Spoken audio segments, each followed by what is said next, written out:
Halo, assalamualaikum warahmatullahi wabarakatuh. Welcome back to my YouTube channel. Tepuk tangan dong kak. Oke teman-teman semuanya, di video kali ini alhamdulillah aku dan Kak Ica sekarang kita lagi ada di kampus IPB nih. Nah, video kali ini alhamdulillah Kak Ica berkesempatan diundang di channel YouTube ini untuk memberikan sebuah motivasi. Enggak motivasi dong. Cerita-cerita hijrah insya Allah. Dan selamat datang di Story of Hijrah. Yeay. Nah,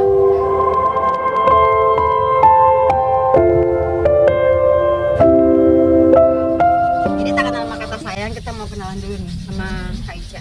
Boleh Kak diperkenalkan dirinya? Boleh. Kenalin semuanya, nama aku Nadira Aisyah. Biasa dipanggil Ica. Asalnya dari Aceh. Tapi dari SMA sampai kuliah itu besarnya di Kota Medan. Sekarang sedang menempuh pasca sarjana IPB jurusan mikrobiologi. Masya Allah, mikrobiologi. Oke, sekarang di Bogor tinggalnya di mana? Di Babakan Tengah. Ya, kita anak-anak kampus, anak kosan Jamilah.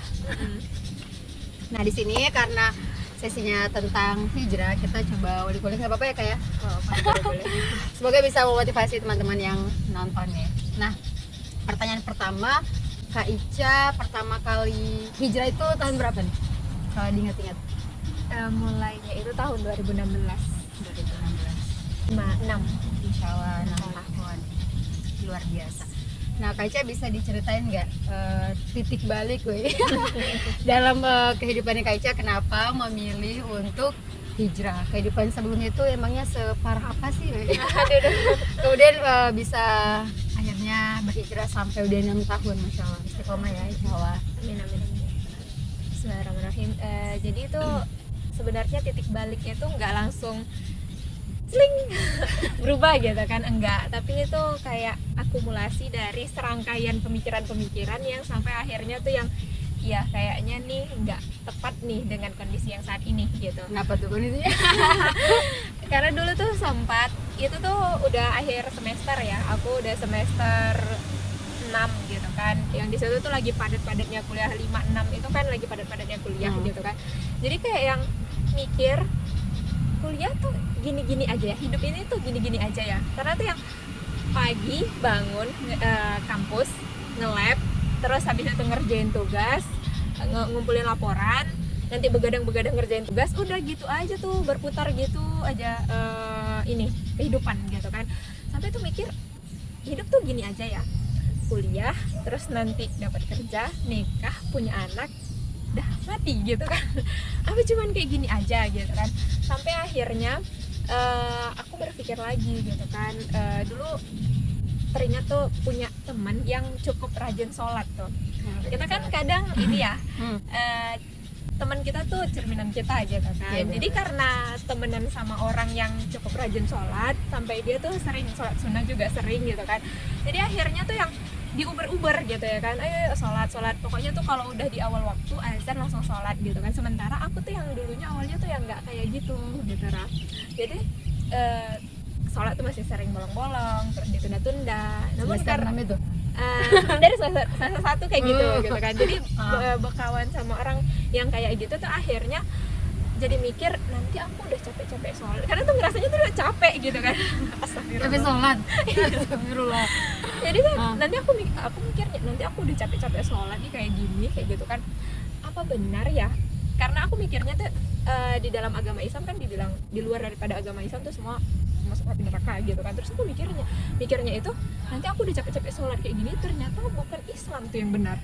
Terus nanti aku udah capek-capek kayak gini, ujung-ujungnya aku masuk api neraka, apa benar Islam tuh yang benar kayak gitu kan. Sampai akhirnya aku nemu tuh satu buku, lagi jalan-jalan kan, nemu bukunya Ustadz Felix Yao, judulnya itu Beyond Inspiration. Aku baca tuh cover belakang, ini di belakangnya kan biasanya di mana ada tuh bukunya? Di perpus apa di mana? Enggak, lagi ini biasanya dari dulu itu nyisihin di tiap bulannya itu uang untuk beli buku gitu kan. Nah itu jatahnya tuh yang di bulan itu mau beli buku, awalnya mau beli bukunya Raditya Dika. Oh, fans Raditya Dika ya? Anak-anak komika, stand up komika. Nah tiba-tiba melipir dikit nih mau nengok-nengok buku yang lain gitu kan. Akhirnya nemulah tuh buku, baca sinopsis belakangnya kan. Nah, ketika baca sinopsis belakangnya itu dibilang di awal bukunya tuh kayak gini. Dari sekian banyak agama, kenapa kamu memilih Islam sebagai agamamu? Dari sekian banyak tempat ketundukan, kenapa kamu memilih Allah sebagai Robmu kayak gitu kan. Kemudian dari sekian banyak tuntunan, kenapa kamu memilih Al-Quran sebagai tuntunan hidupmu kayak gitu kan. Nah di situ tuh langsung kayak yang kayak gitu kan, langsung mikir iya ya, selama ini tuh kayaknya nggak pernah mikir kenapa aku ngambil Islam, apa iya Islam yang benar kayak gitu kan. Sampai di situ tuh yang kayak akhirnya mulai mencari tahu, mulai ikut kajian. Nah disitulah mulai ya ternyata Islam tuh nggak cuman sesempit yang aku pelajarin waktu sekolah, sholat, ibadah, puasa kayak gitu kan, nggak mencukupkan dengan hal itu doang gitu kan. Oh, berarti awalnya dari keresahan gitu Kak? Dari keresahan, terus akhirnya Masya Allah diarahkan yang tadinya mau cari bukunya Radit, Ustaz Radit aku bilang Raditya Dika, alhamdulillah itu di Perpus ya? Di Gramet. Oh di Gramet, sebut merek. Apa buku? Gramet akhirnya ketemu sama bukunya Ustadz Felix. Nah bisa didetailkan lagi nih Kak. Nah di situ kan Kakak masih nyari-nyari nih. Berarti sebelumnya Kakak nganggap Islam itu apa sih? Dan akhirnya dari buku tadi Kakak bilang kenapa harus memilih Islam seperti itu. Jadi sebelumnya pandangan Kakak tentang Islam itu kayak gimana? Dan akhirnya sekarang sudah berubah juga seperti apa pandangannya? Dulu tuh yang nggak ada kepikiran apa-apa karena memang lahirnya itu udah muslim Ya benar. Ya udah ngikut aja gitu kan. Ya ngikut, ya udah nggak mungkin bilang juga tiba-tiba aku mau berubah, nggak kepikiran sama sekali gitu kan. Ya udah ngalir gitu aja nih hidup, let it flow gitu kan, tanpa ada proses berpikir gitu kan. Nah sampai akhirnya di titik yang di situ tuh aku mulai berpikir dan mulai mengkaji Islam, dan ternyata di situ aku dapat pelajaran kayak gitu kan, pelajaran mengenai akidah. Ternyata yang dulu sering digembar-gemborkan kayak misalnya orang beragama itu tuh nggak rasional, orang beragama itu tuh yang kayak nggak logik gitu kan. Sampai akhirnya begitu nemu buku itu dan bahasannya itu tentang ketika kita menemukan Sang Pencipta, itu harusnya itu sebagai seorang muslim kita itu malah dituntun untuk berpikir gitu kan. Banyak ayat-ayat yang di ujungnya itu bilang ya tafakkarun, wahai orang-orang yang berpikir, ya ulil albab, wahai orang-orang yang berakal kayak gitu kan. Karena ternyata kan sebenarnya spesialnya kita menjadi manusia itu dengan Allah berikan akal kayak gitu kan. Makanya ya sampai di situ akhirnya ngerasa bahwa agama itu memang logik kayak gitu kan. Ya ketika kita melihat, apalagi aku anak biologi ya kayak gitu kan, melihat dengan sistem kerja tubuh ini yang begitu kompleks kayak gitu kan, bahkan sekecil mikroba aja kayak gitu kan, susunan organel selnya itu begitu kompleks gitu kan. Nggak mungkin itu terjadi dengan sendirinya tanpa adanya Sang Pencipta dan Sang Pengatur gitu. Makanya sampai akhirnya ya kita sebagai manusia itu memang ya tadi ketika kita mengakui adanya Sang Pencipta, ternyata kita butuh loh pengaturan dari Sang Pencipta itu gitu. Awal Kakak memutuskan untuk ikut, tadi kan katanya ikut pengajian gitu ya Kak. Nah ikut pengajian itu kan mahasiswa dengan sederet aktivitasnya yang sangat padat. Itu Kakak memutuskan untuk ikut ngaji itu gimana tuh ceritanya? Apakah langsung ikut aja atau mungkin sering terjadi gejolak gitu, mungkin banyak permasalahan dalam ngajinya? Biasa kan kalau anak ngaji tuh kayak sering kabur gitu ya, atau Kakak tipe-tipe orang yang ya ikut aja apa kata gurunya gitu? Ini sih aku tuh sebenarnya udah diajak kajian itu dari semester 1. Berarti ini ada semester 6 ya? Lumayan Tapi, lama. Semester 1 itu diajak kajian karena dulu tuh orang tua juga nyuruhnya tuh ayo coba cari-cari kajian, karena di kuliah itu nanti kamu nggak bakalan ada mata pelajaran agama rutin yang di sekolah gitu kan. Kalau di kuliah kan cuman ada di satu semester semester 1 gitu kan. Kalau aku tuh dulu tuh di semester 3 kalau nggak salah gitu, dan di satu semester itu doang gitu kan. Semester lainnya kita nggak bakalan temu pelajaran agama. Makanya orang tua dulu nganjurkan. Cuman di satu sisi aku kayak aku ngerasa ya karena dulu SD, SMP, SMA yang aku pelajari agama tuh yang sesempit yang aku bilang tadi loh. Nah, ya 5 rukun Islam, 6 rukun iman kayak gitu kan.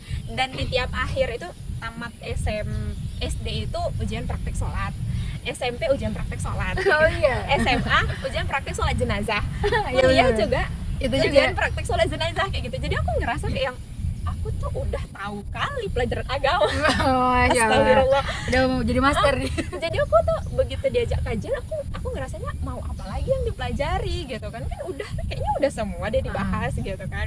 Jadi ketika disuruh ajak kajian aku ngerasa itu bukan satu kebutuhan kayak gitu. iya. Toh aku masih tetap tadi aku bilang ya aku berteman dengan yang rajin sholat gitu ya aku ngerasa ketika aku udah sholat aku udah buat baik ya udah cukup gitu, aku nggak ganggu orang cukup gitu. Itu akhirnya di semester 6 itu karena udah kayak ini ya ngerasanya tuh wow ternyata aku perlu loh ngebuktiin agama ini benar atau enggak gitu kan. Dan setelah mengkaji ibaratnya tuh kayak ini loh Rah, aku baru tahu ternyata aturan Islam tuh begitu luas kayak gitu kan. Aku baru tahu ada sistem ekonomi Islam yang kita tuh ini ada fikih muamalah. Bahkan kemarin itu sempat nemu buku fikih fikih kuliner kayak gitu kan. Dan ternyata Islam tuh begitu luas sampai akhirnya ibaratnya tuh kayak ini orang yang baru ikut kajian itu tuh aku ngibaratkannya diri aku dulu tuh aku ingat orang yang baru pandai bawa motor. Kalau orang baru pandai bawa motor itu Suka jalan-jalan. suka jalan-jalan kayak gitu kan. Pokoknya tuh kalau di rumah apa-apa disuruh udah mah biar aku aja yang iniin, aku yang pergi keluar gitu. Jadi aku pertama kali belajar Islam itu yang kayak gitu. Semua kajian diikutin. Semua pokoknya tuh yang kalau nemu di Instagram kajian apa aja kayak gitu kan. Di situ semua ya udah kalau waktunya ada pasti disempet-sempetin. Sebenarnya sih kalau aku ini ya, temen aku pernah ngasih pesan tuh bilangnya kayak gini. Ketika kita bagi waktu, ketika kita bilang nggak sempat, sebenarnya bukan nggak sempat, tapi kita nggak memprioritaskan itu. Jadi ketika kita tahu yang mana yang menjadi prioritas kita, mau gimana pun mepetnya kayak gitu kan, kita pasti ngeluangin waktu untuk itu gitu sih. Jadi nggak ada tuh, aku nggak ini ya apa namanya, aku nggak nemuin benturan antara waktu kajian dengan waktu kuliah itu sih. Insya Allah, jadi sangat luar biasa ya dinamika bagaimana Kak Ica sampai menemukan Islam sih, menemukan jati diri yang sebenarnya kali ya. Iya. Tapi bisa dibilang baru nemuin Islam juga sih, baru tahu gitu aturan Islam seluas itu. Gitu.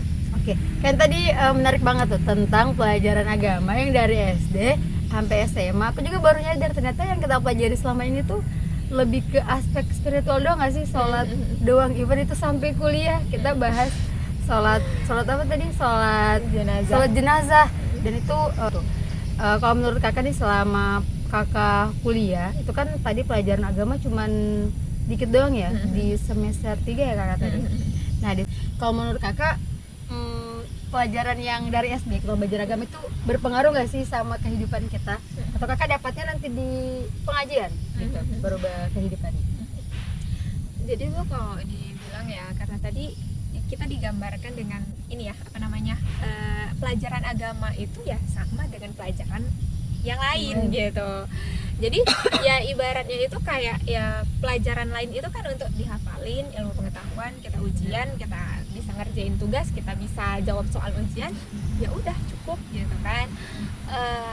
Ternyata tadi ya aku mengkaji Islam kayak gitu kan, aku belajar akidah. Itu tuh yang di pelajaran akidah itu kita nggak cuman cukup ibaratnya itu kayak ini loh, ketika kita udah ngebuktiin kayak kita ngerjain satu soal gitu kan, yang kita tuh tahu rumusnya apa, kita cari, kita iniin, kita olah datanya sampai kita temu tuh jawabannya, kita nggak mungkin gampang untuk goyah kayak gitu kan, ngubah jawaban kita. Nah sama ketika kita juga ini belajar agama, ketika pondasinya itu akidah. Pondasi dalam Islam itu kan pertama kali akidahnya dulu yang dimantapkan. Nah ketika kita menemukan tadi menyadari bahwa sang pencipta itu adalah juga sang pengatur kayak gitu kan, akhirnya di situ aku mulai sadar bahwa aturan yang Allah buat itu tuh bukan Allah yang butuh untuk aku tunduk, tapi aku sebagai makhluk atau yang diciptakan itu yang butuh untuk tunduk kepada aturannya Allah gitu kan. Sampai akhirnya ketika Allah ini mengatur aturan, memberikan komplek aturan. Karena dulu tuh sebelum mengkaji aku sempat ditawarin buku Yuk Berhijab waktu SMA ya, tuh. berhijab. Waktu SMA aku udah baca cover belakangnya gitu kan, yang ini apa sih namanya, kapan lagi mau dihijabin, tunggu baru nanti gambar orang yang Pocong itu. pocong dikafanin kayak gitu kan. Aku langsung ngelihat sekilas, oh alah ini nanti pasti disuruhnya aku jadi ukti nih. Ukti. Gitu, jadi aku langsung, nah jadi begitu nemu buku itu tuh aku langsung berpikirnya itu nanti aku nih disuruh jadi ukti nih gitu ya kan, udah tahu yang kayak gitu. Ya udahlah, mending aku nggak usah belajar ilmunya, kalau tahu nanti ilmunya jadi malah dosa aku nggak ngerasain gitu kan. Jadi tuh nganggap aturan Islam itu tuh ngekang, aturan Islam tuh ini buat kita nggak bebas untuk berkarya, berekspresi gitu kan. Karena tadi anggapannya aturan itu apa ya, gimana sih, di sekolah itu kita nggak ditanamkan bahwa kita itu makhluk yang harus tunduk kepada sang pencipta, dan tunduknya itu adalah ketundukan totalitas kayak gitu kan. Ya tadi cuman sekedar ya kita ngafalin materi, kita bisa jawab, ya udah gitu, kita dapat nilai 90. Padahal kalau dipikir kita nunjukin nanti sama Allah kita dapat nilai PAI-nya itu 90, kan belum tentu kita bisa masuk surga gitu kan, tergantung dari perbuatannya kita. Sampai akhirnya ya setelah berpikir tadi, disitulah mulai ini ya apa namanya, bisa gitu kan menerima segala aturan yang Allah buat kayak gitu kan, dan akhirnya terikat kepada syariat. Bahkan ada satu ayat yang itu tuh paling ini ya, kayak sih bahasanya itu kayak nampar aku kali ya gitu kan. Ayat ini sebenarnya di surah An-Nisa ayat 65. Kan kita baca Quran sering ya, An-Nisa itu kan masih di awal-awal gitu kan. Kayaknya itu udah pernah aku lewatin, udah pernah aku baca kayak gitu. Cuman dulu tuh belum dikaji secara mendalam, jadi nggak ngeh gitu. Yang ini, yang surah A'udzubillahi minasyaitonirrajim. Fala wa rabbika la yu'minuna hatta yuhakkimuka fi ma sajara bainahum tsumma la yajidu fi anfusihim harajan mimma qadaita wa yusallimu taslima. Jadi di situ kan dikatakan, maka demi Rabbmu sesungguhnya engkau tidak dikatakan beriman sebelum engkau menjadikan Muhammad sebagai hakim dalam setiap perkara yang engkau perselisihkan. Jadi di situ tuh ya langsung ditanya sama kakak yang ngisi kajian gitu kan, selama ini ngaku beriman? Ya nggak berani dong, kita sebagai muslim kita bilang enggak beriman. Pasti semua muslim ngakuin beriman nggak? Iya beriman kayak gitu kan. Ternyata kita nggak cukup cuma bilang kita beriman, tapi kita mengaku beriman ada konsekuensinya. Apa itu? Tunduk kepada apa-apa yang Rasul putuskan, berarti tunduk kepada aturan-aturan yang sudah Rasulullah bawa gitu kan. Dan ternyata dulu di awal kajian sempat kan baru tahu ya, ini nggak boleh, itu nggak boleh, kayak misalnya pakaiannya wanita yang benar itu ya ketika keluar rumah pakai jilbab dan kerudung. Kemudian juga nggak boleh pakai parfum yang dia itu ini wanginya sampai bisa tercium oleh laki-laki yang ini ya yang kita lewati kayak gitu kan. Kemudian juga banyak lah kayak gitu kan aturan-aturan yang ternyata aku kira itu ya biasa-biasa aja, ternyata ini nggak boleh, ini nggak boleh, itu nggak boleh kayak gitu kan.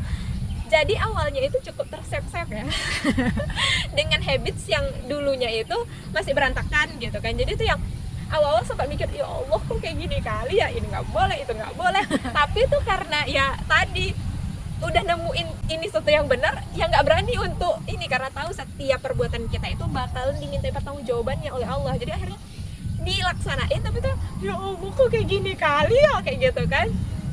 Jadi sampai akhirnya tuh di akhir ayat itu ternyata dibilang tsumma la yajidu fi anfusihim harajan mimma qadaita wa yusallimu taslima. Jadi qadaita wa yusallimu taslima, yang ada ujung ayatnya itu menerima dengan sepenuhnya. Jadi di situ tuh ketika awal hijrah tuh sebenarnya nggak cukup cuma tunduk taat secara cover, tapi dalam hati itu ya Allah kok kayak gini kali, enggak, karena sebenarnya aturan Islam itu malah mempermudah kita kayak gitu kan. Makanya di situ tuh sampai yang harusnya itu kita legowo gitu kan menerima aturannya Allah, bukan malah yang ya Allah kok kayak gini kali, ini nggak boleh, itu nggak boleh kayak gitu. Oke, Masya Allah. Ada poin penting banget tadi yang disampaikan Kak Ica, bahwasanya Islam itu justru mempermudah ya Kak, bahkan bisa memberikan solusi atas segala masalah yang kita hadapi gitu. Nah, pertanyaan selanjutnya kan biasa orang hijrah itu masalahnya tambah banyak nggak sih? Tambah banyak, dan ujiannya juga bisa jadi tambah berat gitu, karena kalau dikatakan di hadis itu ketika sahabat bertanya kepada Rasulullah, ujian siapa sih yang paling berat? Dan dijawab Rasulullah, ujiannya para nabi dan rasul, kemudian orang-orang yang ikut mereka, milahnya mereka gitu. Nah, kalau Kak Ica pada saat berhijrah apa aja nih? Mungkin ujian-ujian yang didapatkan dan gimana cara Kak Ica menghandle masalah itu, mungkin masalah di kampus atau biasanya kan orang hijrah ada clash sama orang tua, atau mungkin pertemanan yang tadinya banyak nih geng-gengnya akhirnya berpisah. Nah, gimana tuh ceritanya? Iya, jadi Ujian-ujiannya ujiannya di awal ya gitu kan. Memang kadang tuh di posisi sekarang aku rindu fase-fase yang kayak gitu. Karena ada tuh, ya? iya, karena tuh kayaknya tuh dulu itu doanya tuh sama, ya Allah mau kayak gini kali gitu, sampai nangis-nangis gitu kan. Sekarang tuh kayaknya sekarang malah lempeng ya kayak gitu kan. Kadang mikir tuh apa Allah sayang sama aku gitu. Karena kan katanya bentuk sayangnya Allah, bentuk cintanya Allah kepada makhluk itu bukan cuma ketika kita dikasihkan waktu lapang, tapi juga berupa ujian yang akhirnya menaikkan derajat kita gitu kan. Jadi di awal itu tuh kalau dari orang tua alhamdulillah itu cukup support ya di awal. Bahkan ketika aku bilang aku mau pakai hijab yang syar'i malah dikirimin gitu kan. Ya alhamdulillah mendukung. Cuman yang cukup sulit itu di awal cukup berat itu adalah tadi circle pertemanan gitu ya. Karena aku dulunya itu cukup aktif di ini kayak komunitas ini ya apa namanya komunitas di kampus mahasiswa biologi pencinta alam gitu kan. Jadi yang di situ tuh aktivitasnya sering camping. Sebenarnya bukan masalah campingnya sih, tapi lebih kepada ikhtilatnya, ternyata kan nggak boleh gitu kan. Karena pecinta alam. Iya. Udah gunung mana aja nih? Ada. Lanjut. Nah, jadi itu yang ya itu ikhtilat campur baur ya antara laki-laki dengan perempuan, nanti dalam satu tenda itu bisa bareng kayak gitu. Jadi awalnya tuh aku mikirnya sempat disampaikan tentang dalil itu gitu kan, bahwa kehidupan laki-laki antara laki-laki dengan perempuan di dalam Islam itu terpisah, hanya boleh interaksi dalam beberapa hal yang diperbolehkan oleh syariat, dan camping dalam satu tenda itu tidak diperbolehkan oleh syariat gitu kan. Berarti kakak selama kuliah sebelum hijrah itu sering camping ya pas kuliahnya? Sering banget? Ya, Masya Allah, luar biasa. jadi ya udah itu kan camping bareng sampai akhirnya ternyata nggak boleh. Aku awalnya tuh bilang kan aku nggak ngapa-ngapain. Dulu tuh mindsetnya ini dikatakan apa ya, kita punya pandangan itu nggak boleh itu kan zina. Aku kan nggak sampai zina kayak gitu kan. Aku kan banyak alasannya. Iya, aku kan nggak sampai zina kayak gitu kan. Aku nggak ngapa-ngapain kok, berteman aja. Ternyata dibilang kayak gini, Allah bilangnya itu gimana katanya kan, nggak boleh zinanya atau wala taqrabuz zina. Nah ternyata kan wala taqrabuz zina, janganlah kalian mendekati zina. Terus lantas ditanya kayak gini, ketika bareng banyak nggak yang cinta lokasi katanya? Oh pasti banyak lah gitu ya kan. Banyak banget. Banyak gitu kan. Sampai akhirnya mengantarkan ke zina nggak itu? Mendekati atau menjauhi? Ya mendekati lah gitu kan. Sebenarnya kan nggak masalah ya, rasa suka itu bukan sesuatu yang masa, itu tobiinya manusia. Tapi kan kelanjutannya itu apakah diekspresikan dengan cara yang sesuai dengan syariat, yaitu menikah, atau malah berpacaran yang tidak sesuai dengan syariat kayak gitu. Tapi akhirnya ya itu cukup ini ya apa namanya, aku harus meninggalkan circle itu. Dan dulu tuh banyak bertemannya itu dengan laki-laki, karena tuh mikirnya tuh kalau perempuan tuh banyak ininya apa sih, drama ya. Iya, nanti ini nggak enakan atau apa kayak gitu kan. Sampai akhirnya dulu tuh banyak bertemannya dengan laki-laki, dan masuk juga dengan apa ya udah harus di satu sisi harus meninggalkan circle itu yang biasanya aku rutinnya itu ya di kampus di situ gitu kan. Sampai akhirnya nggak boleh. Itu satu. Kemudian yang kedua ya ini apa namanya, yang dulu tuh senangnya tuh bareng-bareng, kayak misalnya senangnya tuh nonton konser bareng-bareng kayak gitu kan. Sampai akhirnya nonton konser ya. Iya, konser bareng-bareng sama teman kayak gitu kan. Ternyata ketika udah mengkaji Islam kan kesenangannya udah beda ya. Aku senangnya mengkaji Islam, kayaknya tuh aku ngerasa aku kurang aja kayak gitu kan. Ternyata Islam begitu luas, aku mau ini lagi didalamin, ini lagi dipelajarin kayak gitu kan.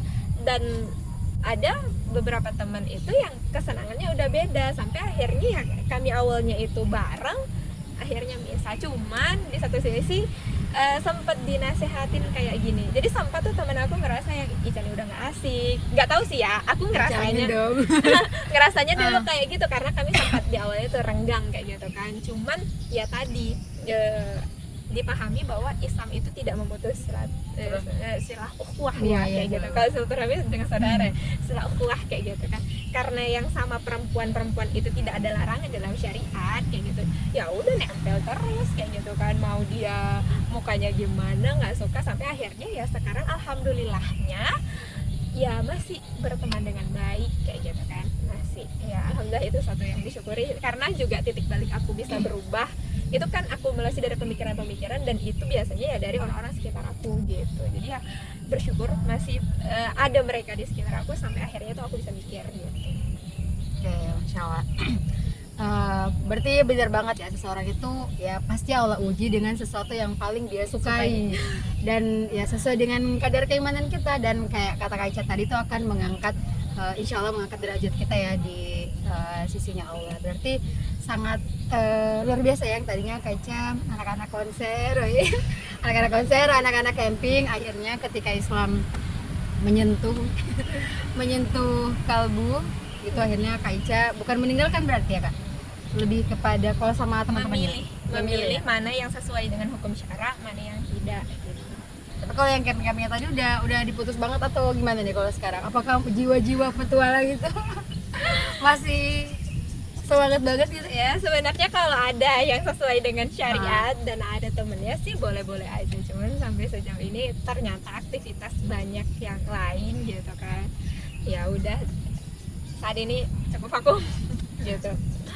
Ya, selanjutnya kita kembali ke kuliah tadi lagi, boleh kan Kak? Nah itu kan lagi di fase banyak tugas tadi kata Kak Ica, kemudian ikut kajian. Nah biasa kan mahasiswa itu kalau diajak untuk kajian alasannya banyak gitu. Nah kalau dari Kak Ica untuk memanage biar kuliahnya jalan, kemudian kajiannya juga nggak putus, nah itu membalancekan tuh kayak gimana dulu? Jadi sesuai nih sampai sekarang. Alhamdulillahnya ya ini banyak sekali di dalam ayat Al-Quran itu kan sebenarnya Allah mention terkait dengan waktu duha kayak gitu kan, demi waktu asar kayak gitu, dan demi waktu fajar, waktu lail, malam kayak gitu dan yang lain-lain. Dan ternyata sebegitunya loh. Dan ini apa namanya waktu itu bakalan ditanyai juga nanti kayak gitu kan. Salah satunya itu ya kemana masa muda kita dihabiskan gitu kan. Nah sebenarnya Islam juga punya cara untuk memanajemen diri gitu kan, dengan adanya skala aulawiyat kayak gitu kan, skala prioritas. Makanya di hukum syara itu ada yang namanya ibadah itu wajib, sunnah, makruh, mubah, haram gitu kan. Nah dari situ kita sebenarnya bisa nih memanajemen aktivitas-aktivitas kita, mana yang tergolong wajib yaitu diprioritaskan dulu di skala priority kayak gitu kan. Kemudian sunnah itu ya selanjutnya kayak gitu. Mubah ini ya dipilih ya. Mubah ini kan sesuatu yang boleh kayak gitu, tapi bukan berarti boleh ya untuk semuanya dikerjain gitu, tapi dipilih dulu kayak gitu kan, sesuai nggak dengan target dan tujuannya kita kayak gitu kan, menghantarkan kita kepada sesuatu yang baik atau enggak gitu. Jadi ya udah dibagi aja tuh, yang makruh ya mulai ditinggalkan pelan-pelan kayak gitu, dan yang haram ya juga jauhi gitu sih, sampai akhirnya ya bisa nih di manajemen semuanya. Ketika paling yang buat dilema itu ketika nanti ya terbentur antara yang wajib dengan yang wajib gitu kan. Kalau yang sunnah dengan yang wajib ya kita udah tahu yang mana yang diprioritaskan di awal. Nah, jadi ketika berbenturan, kuliah nih wajib, kajian juga wajib kayak gitu. Gimana nih manajemennya? Ya tadi ya pandai-pandainya kita gitu. Misalnya ngerjain tugas, itu kan tanggung jawab kita, amanah dari orang tua yang diberikan, nanti dimintai pertanggungjawabannya. Kalau kita main-main juga kuliahnya juga ya salah juga gitu kan. Jadi ya pandai-pandai dalam membagi waktu untuk ngerjain tugas kayak gitu. Ya waktu untuk ngerjain tugas ya tadi taruh dulu nih, waktu kajian misalnya nggak bisa digeser, ya udah waktu ngerjain tugasnya yang digeser. Tapi kalau misalnya nih dilihat waktu kajian atau waktu belajarnya yang belajar Islam yang bisa digeser, ya pandai-pandai dalam ini aja menggeser-geser tadi. Ya intinya kita berupaya untuk memaksimalkan aktivitas kita itu, nanti semuanya akan dimintai pertanggungjawabannya, dan kita berusaha supaya ini nih dengan waktu yang singkat, karena karena sebenarnya dunia itu singkat ya. Kita nggak sadar ini udah dari Ahad udah Ahad lagi balik kayak gitu kan. Kayaknya dulu baru banget deh aku masih SD, masih bocil dulu di ini, ternyata udah segini Udah aja, gede. segini aja umurnya kayak gitu kan, udah S2 aja gitu kan. Jadi ya waktu itu sangat singkat, makanya ya kita berusaha untuk memaksimalkan waktunya kita gitu. Jadi ya kalau aku lebih detailnya lagi biasanya kayak dibuat checklist gitu sih, karena kadang ini ya ketika udah di checklist tuh kayaknya ngasih semangat untuk Iya, diri bener. sendiri gitu. Iya, aku berhasil, ini udah selesai gitu. Itu sih. Oke, pertanyaan selanjutnya nih Kak, sebelum ngaji Islam dan setelahnya, maksudnya setelah Kakak udah mengenal Islam itu kan ada kewajiban nih untuk kita berdakwah. Nah, di awal-awal pada saat Kakak mengetahui ternyata dakwah itu wajib ya. Nah, itu Kakak gimana tuh mengetahui tentang dakwah itu? Iya. Ya pertama kali ya pasti ini kan insecure ya. Oh, Ketika insecure ya? disampaikan kewajiban berdakwah, harus dakwah loh kayak gitu kan. Karena ngerasa diri kayaknya belum pantas deh untuk nyampaikan Islam kayak gitu kan. Dibandingkan para dai yang nanti itu yang ini levelannya itu udah memang masya Allah gitu kan.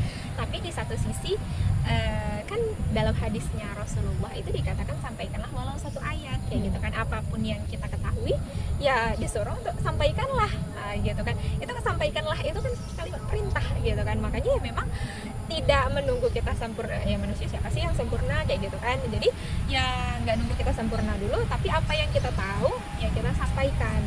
Tetapi ya kadang ketika dalam menyampaikan itu ya tadi ada ini ya apa namanya dakwah, sesuatu ya kita ngajak orang ya pasti ada penerimaan, ada penolakan gitu kan.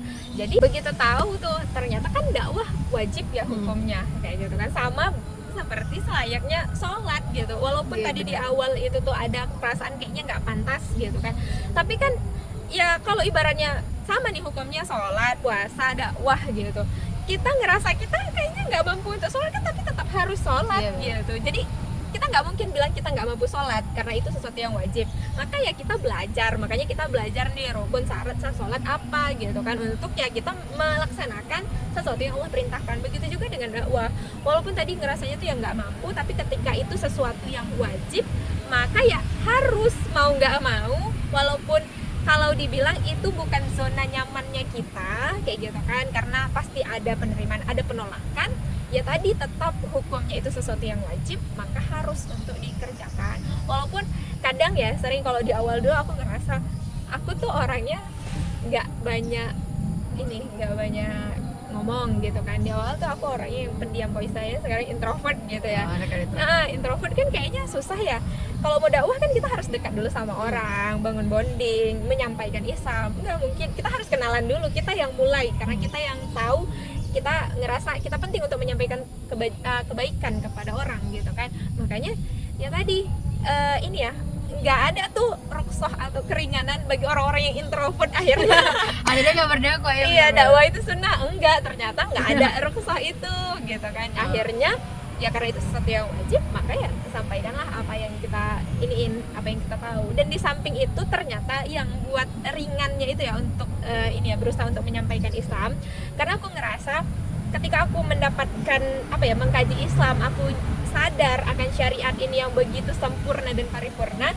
Di situ aku ngerasa kayak yang ini loh, ibaratnya tuh kayak kita datang satu restoran atau datang ke suatu tempat yang itu tuh bagus, pasti kan kita ini ya nge-influence orang lain untuk kita biar ngikut nih. Kita pasti ngepromosin, walaupun kita nggak jadi kita nggak dijadikan endorse kayak gitu, nggak dibayar. Tapi kalau kita menemukan sesuatu yang bagus, pasti kita berupaya untuk yang, apalagi sama teman-teman dekat gitu ya. Tadi tuh tempatnya di sini bagus loh, murah loh, ini baik loh, diskon ini. lagi.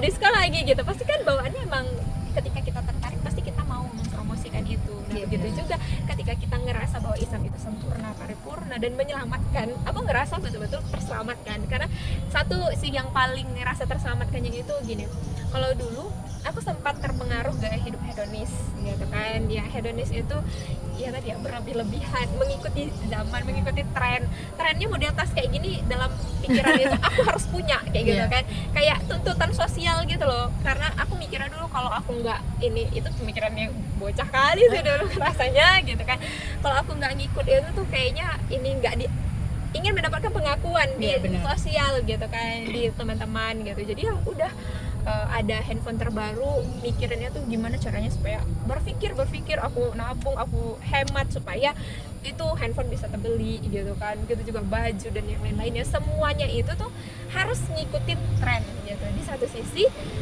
begitu aku ngaji, aku baru kayak ngerasa tuh aku lepas, aku kayak yang bisa karena begitu ngaji kamu tuh nggak harus ngikutin apa kata orang, tapi yang harus diraih itu adalah ridhonya Allah, bukan ridhonya manusia, pengakuannya Allah, bukan pengakuan manusia. Dan di situ yang nggak lagi berpikir, walaupun di awal-awal tuh kayak kalau pakai jilbab, pakai kerudung itu kadang dikatain mama gitu kan, nggak ngikut apa sih, kenapa sih bajunya kedodoran kayak gitu gitu kan, atau nggak pakai make upan yang nggak tabarus, ini mukanya pucat kali gitu kan. Apalagi kalau dulu micro teaching ya, sebagai guru gitu kan, yang harus tuh penampilan, ternyata kan penampilan standar rapinya itu nggak harus tabaruj gitu kan. Nah, sampai akhirnya aku ngerasa ternyata lebih lega loh ngikutin apa maunya Allah daripada apa maunya manusia, karena maunya Allah itu udah jelas satu arah gitu kan.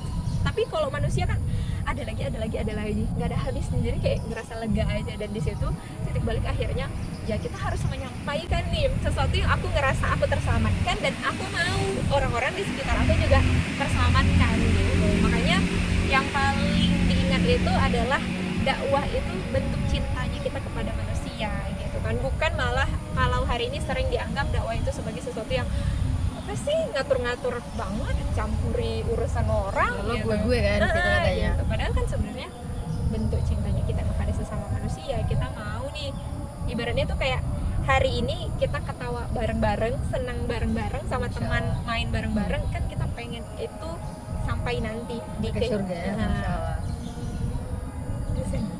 Jelas. Oke, Masya Allah, keren banget ya. Aku lagi bersama Ustazah. Keren, Masya Allah. Nah, pertanyaan terakhir nih Kak,